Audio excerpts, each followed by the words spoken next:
اللہ علیہ وسلم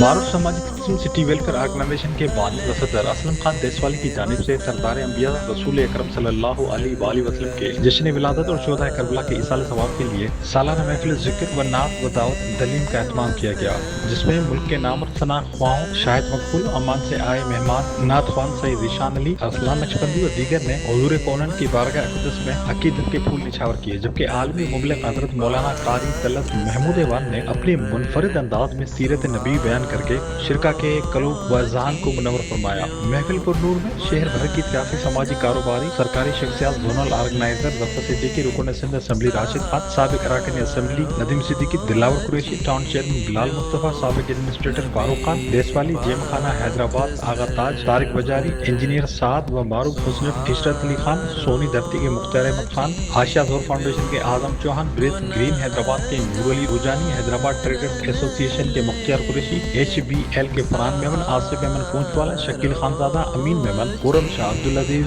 خان، شاہد غوری، پپو راجپوت، صادق شیخ، منان بندھانی، عبدالرشید قریشی، جنید داہری، انسپکٹر ساجد آرائیں، سابق S H O Imran Rashid, سابق ڈی ایس پی صابر گدی، سینئر صحافی امجد اسلام، عرفان آرائیں، عمران ملک، راحت کاظمی، نقاش انصاری، روزینہ گانگرو سمیت عمائدین شہر نے شرکت کی۔ تجلیات سے منور محفل میں مناجات کے بعد معروف مذہبی شخصیت اسماعیل رانا نے عالم اسلام کی ترقی و خوشحالی و امن سلامتی کے لیے خصوصی دعا کی۔